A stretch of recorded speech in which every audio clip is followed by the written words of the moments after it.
de lui du million de personnes désormais atteintes par le Covid-19. Chérie, ça va? Oui, ça va, chérie. J'ai signé. On est couvert. Avec l'assurance Leadway Protection, assurez à votre famille un soutien financier en cas de décès, d'invalidité ou de maladie grave, y compris Covid-19. Vous prenez soin de ceux que vous aimez, nous prenons soin de vous. Souscrivez à 9 900 francs par an et recevez 500 000 francs en cas de sinistre. Rejoignez-nous. Leadway V.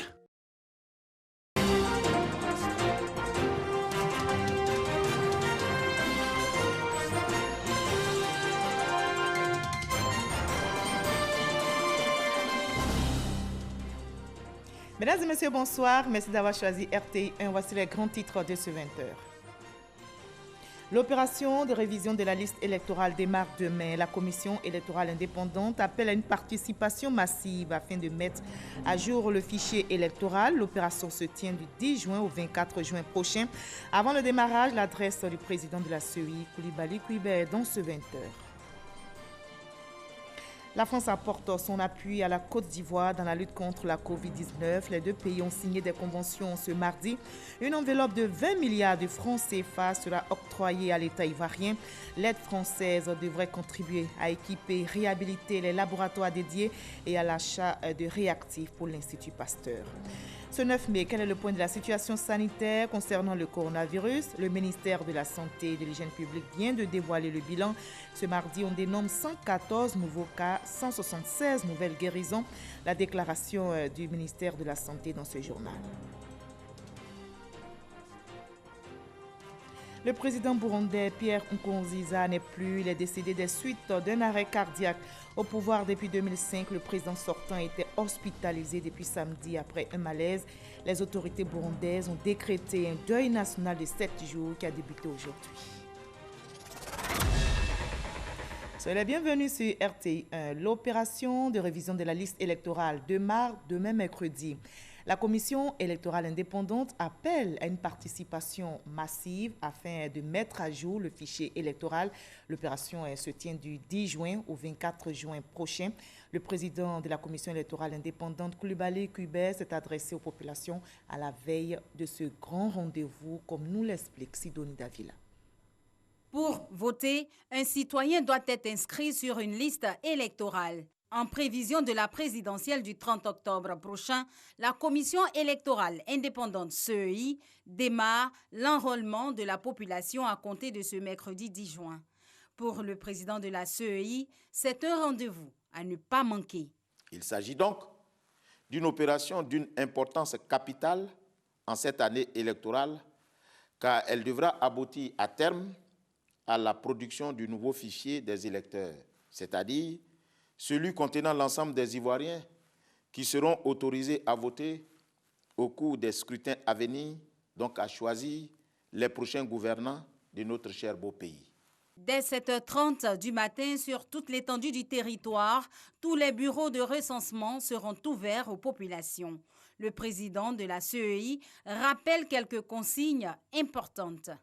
En Côte d'Ivoire, les requérants devront se rendre dans les centres d'enrôlement munis d'une carte nationale d'identité ou d'un certificat de nationalité ivoirienne ou d'une attestation d'identité ou d'un récépissé délivré par l'Office national de l'état civil et de l'identification en Côte d'Ivoire, l'ONESI.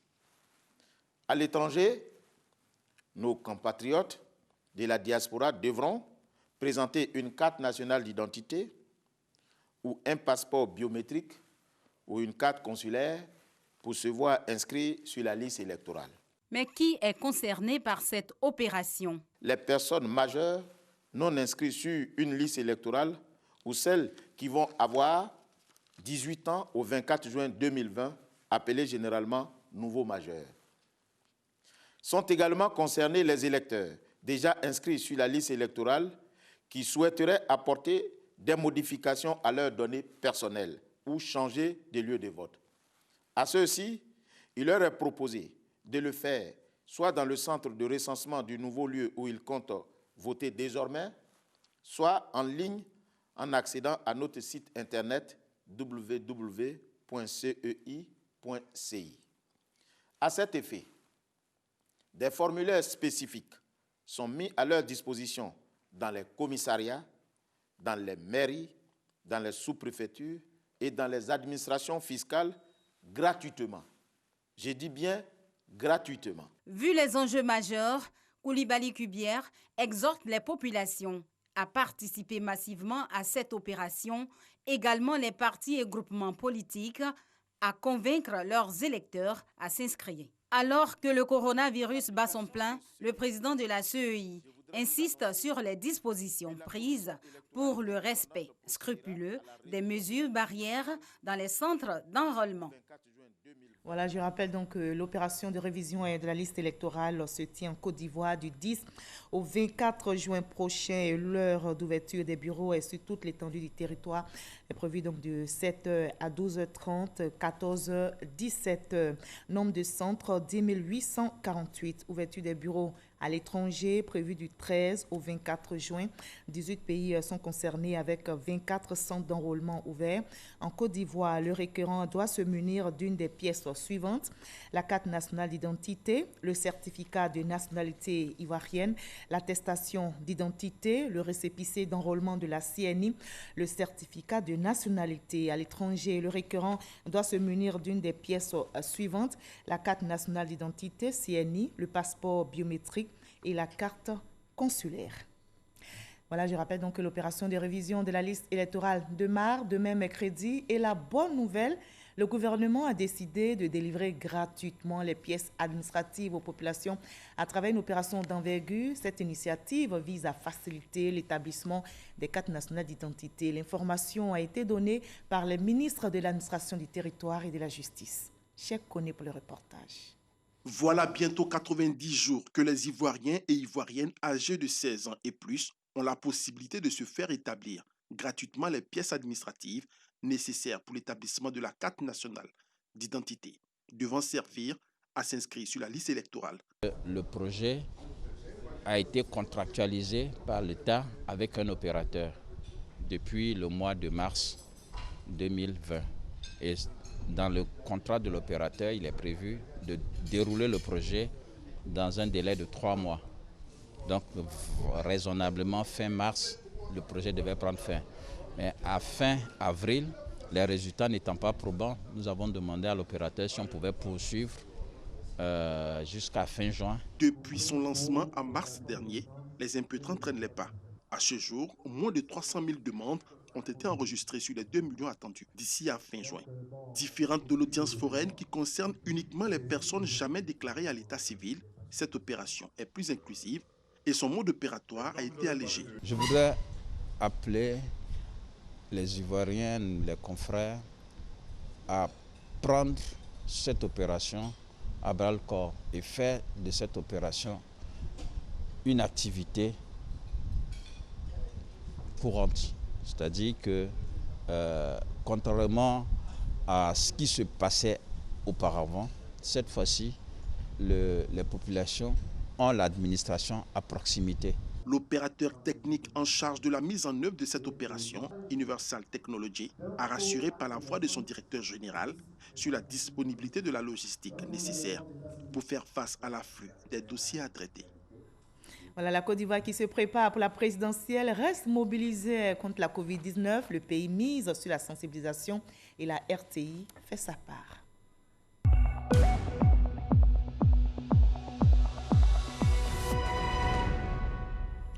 Notre pays est engagé dans le combat contre le coronavirus et ce pays reçoit de l'aide des institutions, des États amis. La France vient de marquer justement sa générosité à travers une convention signée avec le gouvernement ivoirien ce mardi. 20 milliards de francs CFA seront décaissés pour lutter contre la Covid-19 et cet appui financier de la France devrait contribuer à équiper, réhabiliter les laboratoires dédiés et à l'achat de réactifs pour l'Institut Pasteur. Alexis Ouedraogo. 20 milliards de francs CFA, c'est l'enveloppe qui vient soutenir le plan de riposte sanitaire Covid-19.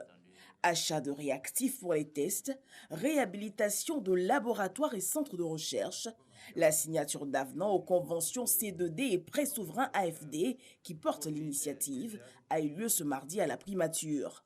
Ces avenants ont tous pour vocation de réallouer rapidement et très précisément des fonds disponibles pour contribuer à mettre en œuvre le plan de riposte sanitaire Covid-19 de la Côte d'Ivoire.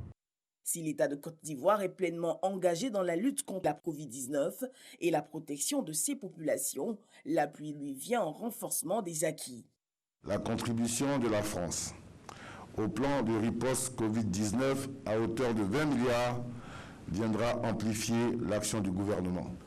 Ces montants seront consacrés à l'acquisition des réactifs, des intrants et des équipements pour les laboratoires, au financement des travaux d'électricité à l'Institut Pasteur de Côte d'Ivoire, à la réhabilitation et l'équipement de 7 laboratoires, au renforcement de la communication de l'Institut national d'hygiène publique et à l'accompagnement de la recherche opérationnelle. L'occasion pour le ministre d'État Ahmed Bakayoko, assurant l'intérim du Premier ministre, d'inviter les populations au respect des mesures barrières. Le gouvernement, avec l'appui des partenaires au développement, met tout en œuvre pour protéger les populations ivoiriennes de cette pandémie et les soulager de ses conséquences socio-économiques. Ces efforts ne doivent pas faire oublier le respect des mesures barrières et d'hygiène sanitaire qui s'imposent à tous. Notons qu'une partie des fonds sera versée directement au Trésor public en refinancement des règlements déjà effectués. Ce 9 mai, quel est le point de la situation sanitaire concernant le coronavirus? Les chiffres sont tombés ce mardi. On dénombre 114 nouveaux cas, 176 nouvelles guérisons. Nous écoutons le directeur général de la santé, professeur Mamadou Samba. Le ministère de la Santé et de l'Hygiène publique a enregistré ce jour, mardi 9 juin 2020, 114 nouveaux cas de Covid-19 sur 515 échantillons prélevés, soit 22,1% de cas positifs. 176 guéris et 0 décès. À la date du 9 juin 2020, la Côte d'Ivoire compte donc 3 995 cas confirmés, dont 2 045 personnes guéries, 38 décès et 1 912 cas actifs. Le nombre total d'échantillons est de 32 864. Le ministre de la Santé et de l'Hygiène publique constate un relâchement dans le respect des mesures barrières, notamment le lavage régulier des mains avec de l'eau et du savon, et le port du masque lorsque nous sommes dans des lieux publics. Ces mesures ont pour objet de vous protéger et de protéger les autres. Il rappelle que la pandémie n'est pas terminée et que seul le respect des dites mesures peut nous permettre de contrôler et de maîtriser la pandémie sur notre sol. Dès l'apparition des signes tels que la toux, la fièvre et des difficultés respiratoires, n'hésitez pas à vous rendre dans un des centres d'accueil et de dépistage Covid-19 ou appelez les numéros gratuits suivants, le 101, le 119, le 125 et le 143. Le ministre de la Santé et de l'Hygiène publique remercie et félicite tous les acteurs du système de santé pour leur engagement et leur dévouement dans la lutte contre la pandémie. Continuons de respecter les gestes barrières pour stopper le coronavirus qui touche plusieurs pays. Ce 9 juin, on dénombre en Afrique, notamment au Ghana, 9 910 cas confirmés, 48 décès. En Guinée, 4 216 cas confirmés, 23 décès. Au Sénégal, 4 516 cas confirmés, 52 décès. Au Burkina Faso, 891 cas confirmés, 53 décès. L'Afrique compte à ce jour 200 065 cas confirmés, 5 477 décès. Et le monde entier enregistre au moins 7 172 874 cas confirmés, au moins 408 482 décès. Restons donc mobilisés, vigilants face au coronavirus qui continue de circuler. Attention à ne pas relâcher dans le respect des gestes barrières. La lutte contre la COVID-19 doit se poursuivre. Le sujet a été largement abordé aujourd'hui lors du point presse gouvernemental sur la gestion de cette crise sanitaire. Mama Traoré. Le nombre grimpant de cas détectés positifs à la COVID-19 ne doit pas faire perdre de vue les prouesses du dispositif de prise en charge sanitaire. On note également de nombreux cas de guérison de COVID-19 parmi les personnes infectées jusque-là. En effet, au moins 50% des personnes dépistées à ce jour sont déclarées guéries au terme de leur prise en charge et le taux de guérison se situe en général entre 50 et 52% des cas, au-dessus du taux moyen au niveau mondial.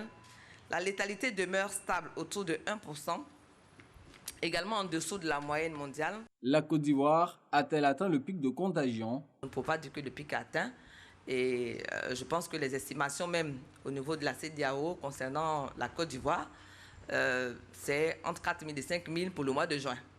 Si personne ne prend en considération les mesures que nous préconisons et que la maladie continue de circuler, bon, je pense que 3 000, c'est encore peu. On va grimper certainement. Demeurer prudent et appliquer les mesures barrières, c'est le message que ne cesse de lancer le ministère de la Santé à l'endroit des populations. Un appel relayé par le porte-parole de la police nationale auprès des différentes composantes des forces de sécurité. Aussi, voudrions inviter, ce faisant, au nom de tous les hauts commandements, militaires et paramilitaires, toutes les FDS, à redoubler de vigilance devant le relâchement regrettable de certains de nos concitoyens dans les milieux publics. Le commissaire principal, Charlemagne Bleu, précise que le déroulement actuel des épreuves sportives de l'examen du BEPC n'enfreint pas à la mesure d'interdiction de la pratique du sport collectif. Selon lui, ces épreuves permettent de noter individuellement les candidats au BEPC. Voilà, ne relâchons pas dans le respect des gestes barrières. Ils peuvent pousser un ouf de soulagement. Les responsables des petites et moyennes entreprises essoufflées par les effets du coronavirus ont désormais la possibilité d'obtenir des prêts auprès d'une structure financière. Un chèque de 3 milliards de francs CFA est mis à leur disposition, nous explique Francis Boifou. Par cette signature de convention avec le groupe de Mésofinance Cofina, la société de cautionnement de Côte d'Ivoire, Socassi, apporte un début de solution à la question de financement des petites et moyennes entreprises PME et les très petites entreprises TPE. La Socassi a mis à la disposition de l'une des filiales de Cofina en Côte d'Ivoire la somme de 3 milliards de francs CFA pour accompagner les PME. Vous avez évoqué le montant de 3 milliards. Ça doit générer 18 milliards de francs de prêts aux petites et moyennes entreprises, donc 6 fois plus. Dans cette période de Covid-19, les petites entreprises sont victimes de tensions extrêmes de trésorerie. C'est un financement qui nous a été accordé pour une durée de 5 ans qui va permettre de rallonger la durée de financement à ces institutions-là et de leur permettre justement de passer cette période de liquidité tendue. Plusieurs PME et TPE devraient amorcer un nouveau départ à travers ces financements calqués sur le modèle de la Mésofinance. En dehors du fait qu'elle est prête à multiplier quand même le montant qu'on met à sa disposition, donc élargir l'assiette pour nos PME, à côté de ça, Cofina aussi a cette expertise spéciale PME. Elle travaille à plus de 80-90% pour les PME. La société de cautionnement de Côte d'Ivoire a été créée en 2015. Sa mission principale, faciliter l'accès des PME et PMI ivoiriennes au financement. La Socassi regroupe la Confédération générale des entreprises de Côte d'Ivoire, la Fédération ivoirienne des PME, l'Union ivoirienne des professions libérales et la Fédération nationale de l'industrie hôtelière de Côte d'Ivoire. La ministre de la Solidarité, également au front contre cette pandémie, vient de lancer la campagne « Mon autonomisation, mon avenir ». La ministre Mariatou Kone a lancé cette campagne en qualité de présidente du comité régional de pilotage du projet SWED, autonomisation des femmes et dividendes démographiques du Sahel. Le comité a tenu une réunion virtuelle hier et a appelé à intégrer dans les stratégies de riposte contre la COVID-19 la question de l'autonomisation des femmes. Francis Boifou. Cette campagne sur l'autonomisation de la femme couvre les 9 pays membres du projet Autonomisation des femmes et dividendes démographiques du Sahel, SWED.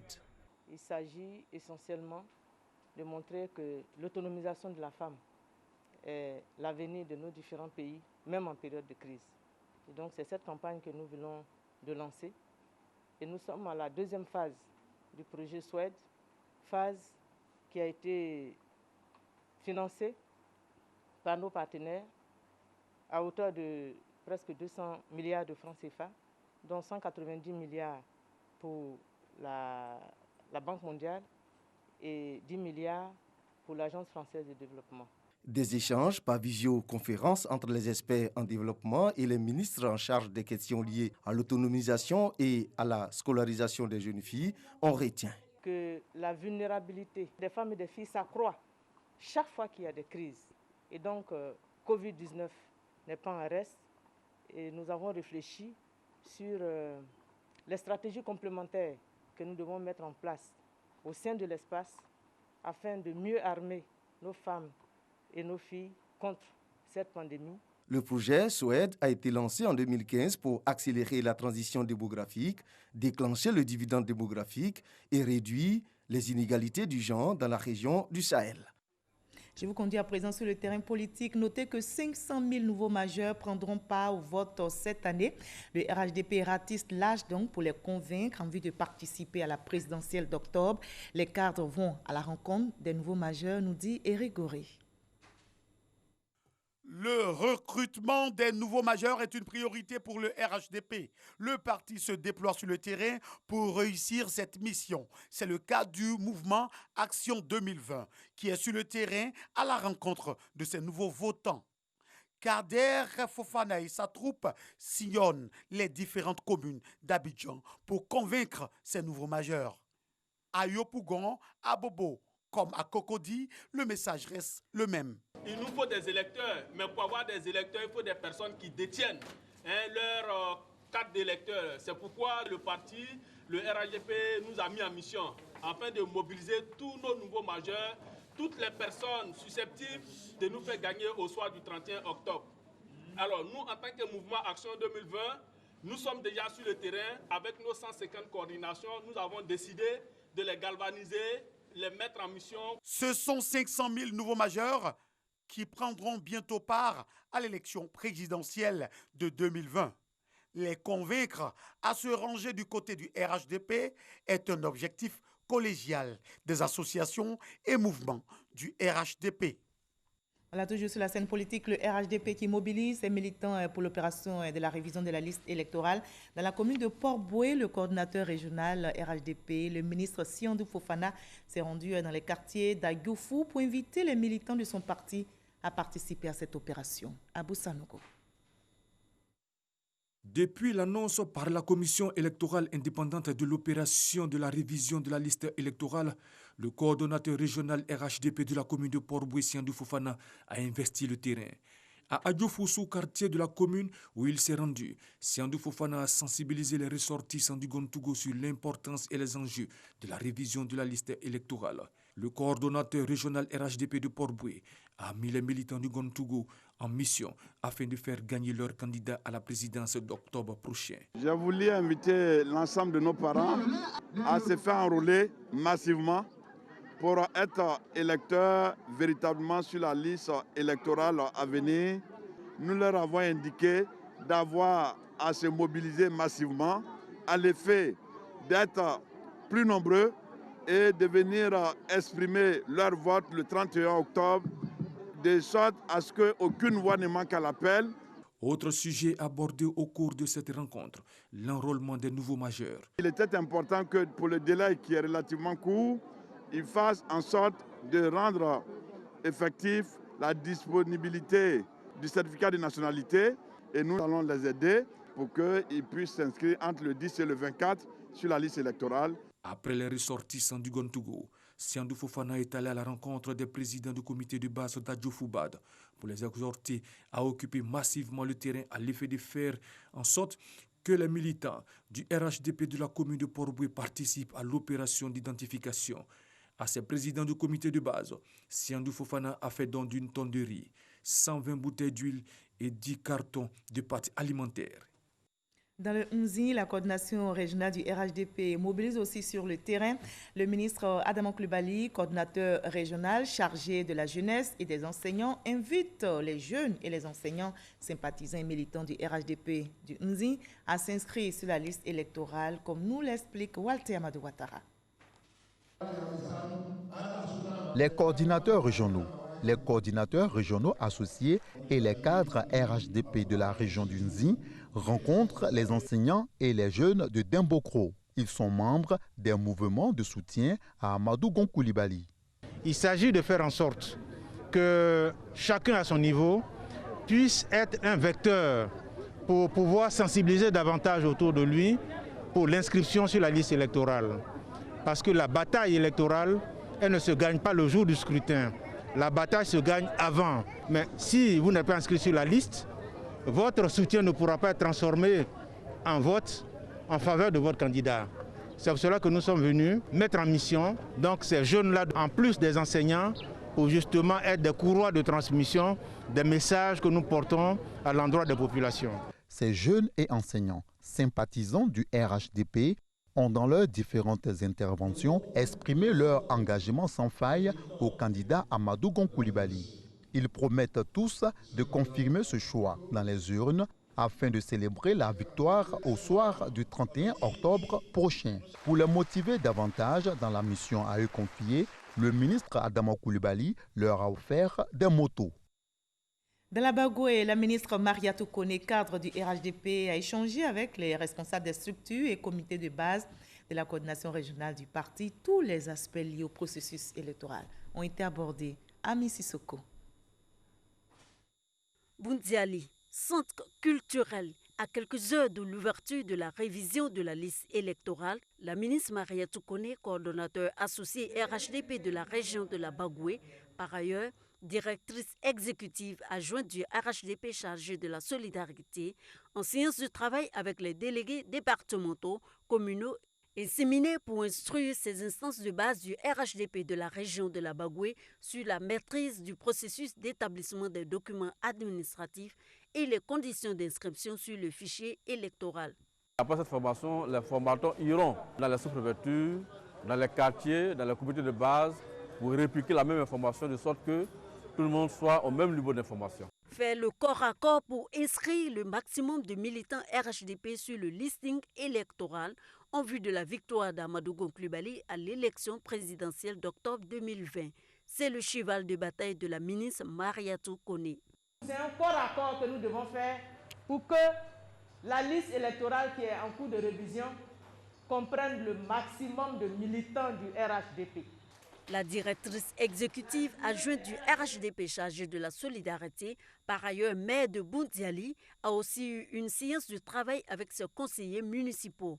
Là encore, la feuille de route reste la même. Exhorter les populations à s'inscrire massivement sur la liste électorale. Dans la commune de Boundiali, plus de 25 000 personnes sont concernées par le renouvellement de leurs pièces d'identité et plus de 11 000 nouveaux majeurs par l'enrôlement sur la liste électorale.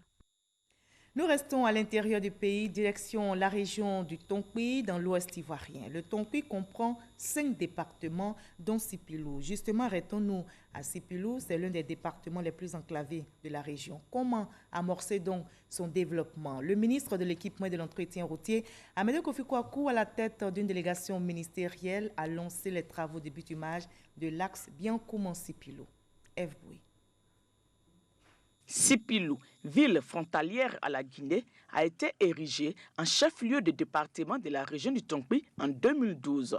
Mais depuis, la ville peine à propulser son essor économique. La cause principale, la voie d'accès, l'axe Biancoumont-Sipilou, long de 63 km, très accidenté et dégradé, surtout en saison pluvieuse, est source de bien d'ennui pour les usagers. Ajoutez à cela, aucune rue de la cité n'est revêtue de bitume. Une situation qui va être oubliée bientôt. L'axe Biancoumont-Sipilou sera bitumé. Les travaux de cet ouvrage important sont lancés à Sipilou en présence d'une importante délégation ministérielle d'élus et de cadres de la région du Tonkpi. Le projet qui nous rassemble ce jour porte sur un linéaire de 70 km et sera réalisé par l'entreprise chinoise CCECC. Il est financé par la Banque de développement de Chine BDC et permettra de disposer en 20 mois d'un tronçon routier flambant neuf qui fera oublier les chaos endurés sur cet axe. La réalisation de cette route s'inscrit dans le cadre de la mise en œuvre du Plan national de développement PND 2016-2020 dont a largement bénéficié la région du Tongpi dans les domaines de l'éducation, la santé, l'hydraulique, l'électrification rurale et surtout les infrastructures routières. La région du Tongpi a bénéficié du reprofilage sur l'année 2020 dans le cadre du programme social du gouvernement PSGouv de 2741 km de route en terre, des travaux d'aménagement et de bitumage de la route Danané frontière Guinée, des travaux de renforcement de la voirie de Mans, des travaux de renforcement de l'axe Mans-Danané-Zouangné et très bientôt des travaux d'aménagement et de bitumage de la route Zouangné-Toulepleu. Une occasion pour les populations d'exprimer leur gratitude. L'heure n'est pas aux doléances, mais à la reconnaissance. Par vos acclamations bien nourries, disons donc ensemble comme un seul homme. Merci, merci, merci à tous les ministres ici présents, à son Excellence Monsieur le Premier ministre et à son Excellence Monsieur le Président de la République. Ce sera un grand soulagement pour toute la population originaire du département de Sipilou. Nous ne pouvons qu'être tout à fait satisfaits et prier Dieu pour les autorités de ce pays. En plus de ce tronçon, les villes de Biancouma et Sipilou bénéficieront chacune de 5 km de bitume. En marge de cette cérémonie, le ministre de la Santé et de l'Hygiène publique a remis au nom du Premier ministre Amadou Gon Coulibaly une ambulance médicalisée à l'hôpital général de Sipilou.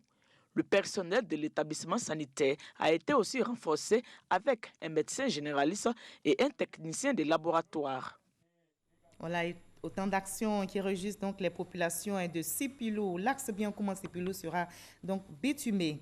Les forces de défense et de sécurité gardent la vigilance dans les différents corridors du pays.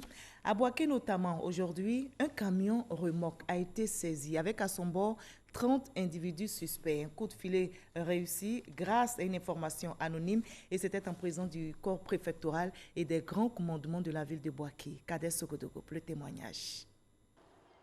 Corridor nord de Boaké, mardi 9 juin 2020. Un dispositif particulier est mis en place.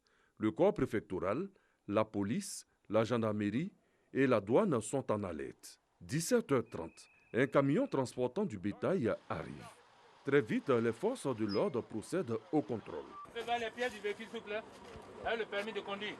Bonsoir, Antoine Ivoirien. Vous avez quoi déclarer à la douane? Ok, ouvrez l'arrière de vos véhicules. Ouvrez l'arrière. Au cours du contrôle, 30 individus dissimulés entre les moutons sont interpellés. Certains affirment avoir déboursé de l'argent pour effectuer le voyage à partir du Burkina Faso jusqu'en Côte d'Ivoire, alors que les mesures prises par les autorités ivoiriennes pour lutter contre la Covid-19 l'interdisent. J'ai payé 10 000 pour venir en Côte d'Ivoire. Il est donné un chauffeur. J'ai payé 25, j'ai dit après, si j'arrive ici, on va compléter 10 000 là. Mais comme il n'est pas arrivé, je fais ça comme il n'y a pas qu'à, c'est ça, on fait ça. Ici, le droit sera appliqué. Je voudrais vous souhaiter la bienvenue en Côte d'Ivoire. La Côte d'Ivoire est un pays hospitalier. Mais vous savez que nous traversons une crise de Covid et les frontières sont fermées. Vous serez remis aux mains de la justice et la justice va faire une procédure et vous serez traité selon les lois de la Côte d'Ivoire. C'est confortablement installé dans des véhicules de la police et de la gendarmerie que ces individus ont été amenés en vue d'être identifiés. Une procédure judiciaire est donc ouverte. Coup de filet réussi donc par les forces de défense et de sécurité du côté de Boaké. Autre sujet d'actualité, la reconversion des militaires dans les emplois de la fonction publique avance bien. Les travaux ont été lancés à l'initiative du ministère d'État, ministère de la Défense. L'objectif du projet, faciliter l'accès à l'emploi civil aux militaires et aux gendarmes en fin de carrière. Les travaux vont durer 1 mois et plus de 1000 militaires et gendarmes sont concernés par le projet. Issa Chonayeo. Les militaires et gendarmes en fin de carrière peuvent intégrer un emploi civil, soit à la fonction publique ou dans des entreprises privées. Cela est désormais possible grâce à l'arrêté du 3 mai 2018, conformément à la loi de programmation militaire. À ce jour, 1976 candidats admis à faire valoir leur droit à la retraite sont inscrits au bureau d'accompagnement à la reconversion des militaires.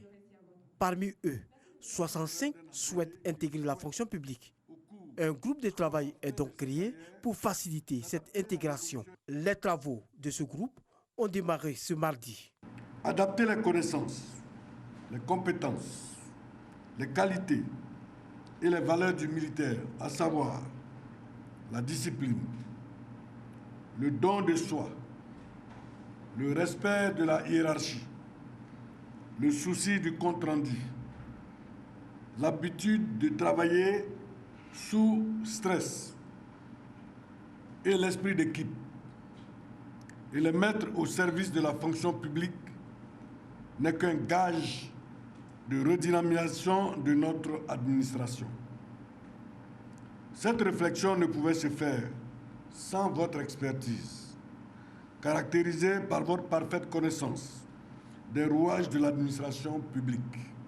Pendant donc un mois, les experts vont travailler sur tous les aspects pouvant faciliter l'intégration de ces militaires et gendarmes dans des emplois civils une fois l'arme rangée. Les conclusions des travaux de ce type, une grande première en Côte d'Ivoire et dans la sous-région, seront remises au ministre d'État, ministre de la Défense, Ahmed Bakayoko, pour sa mise en œuvre.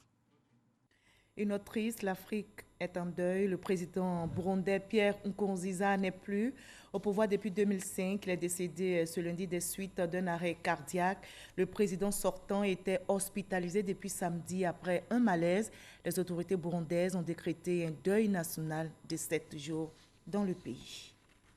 Point final de ce 20h, mais ne décrochez pas tout à l'heure après ce JT à 20h50. Vous suivrez votre émission, le débat. Le thème de ce soir a trait à la COVID-19, la riposte sanitaire de la Côte d'Ivoire. Cette émission vous conduira dans le quotidien des agents de santé dans leur lutte contre la pandémie et sera suivie d'un échange entre spécialistes venus de la Direction générale de la santé, de l'Institut Pasteur, du CHU de Trècheville et de psychologues. Le débat, c'est avec Lassine Fofana à partir de 20h50. Restez sur RTI 1.